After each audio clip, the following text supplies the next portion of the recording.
I'm keen to go back into the story. I mean, do a lot of people still remember it as Happy High Herbs? Yeah, absolutely. I mean, and even in some context, I'll refer to it as Happy High Herbs just because people understand it very quickly. But we've been through many evolutions and transitions to where we are now.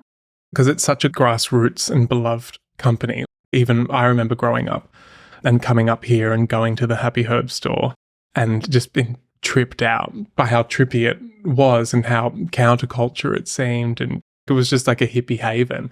And I'd like to hear about the journey of maybe get a backstory of maybe from the beginning of when Ray seeded it and what the purpose of it was, and then getting to that point where you're there working with Ray and seeing that the business is potentially needing to go through an evolution. For some reason, sometimes I think of it's like a Pokemon that needs to go through this big evolutionary cycle, become like a new thing almost, but as long as it keeps the essence and the spirit in place. And it takes a bit of custodianship and stewardship to maintain the essence during those processes. I'm keen to hear more about it. Yeah, well, I mean, the main thing that's been consistent throughout since it was very first born was the mission statement, which was all about promoting the appreciation and culture and use and availability for herbs.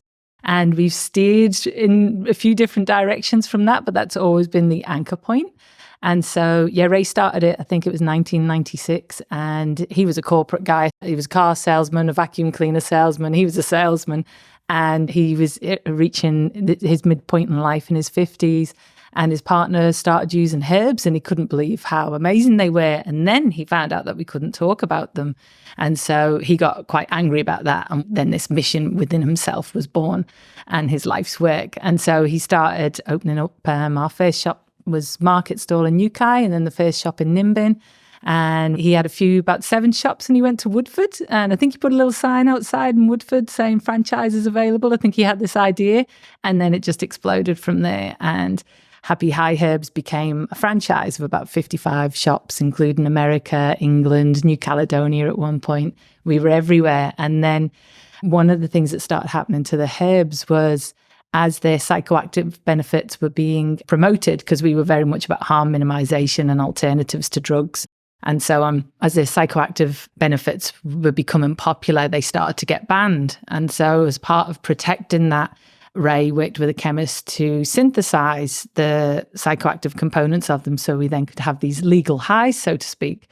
And that was great. They were all long-standing, tested, very good substances. But then at some point, the sex shops and things like that started getting onto it, and the market exploded for these synthetic kind of legal highs. And so we would then became the go-to if there was anything wrong. They'd be at the front of our shop, even though we're still selling the herbs and trying to protect those. A lot of the stuff that was out there, so much and such got hurt by this or that. And it wasn't us, but they'd be there on the front page or the Channel 7 News. And so we'd be like, that wasn't us. So they put an apology in the Guardian. And then so this kind of like stain, but also this outlandish behavior of ours became very popular, and we pioneered quite a lot in that space.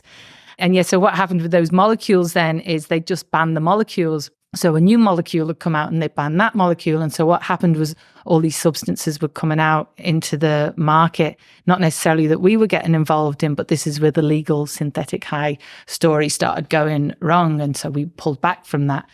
And then eventually, about 10 years ago, they just made a blanket rule, the government, of anything that you suggest has a psychoactive effect is banned. So if I give you a cup of chamomile tea, apart from coffee, sugar, alcohol, all these other things that quite clearly are far more psychoactive than anything we'd understand. And these amazing herbs like ephedra, which is like, it's pseudoephedrine, it's one of the best herbs for asthma, and so many other things like kratom as well, which is amazing for addiction support. So many herbs got taken away there.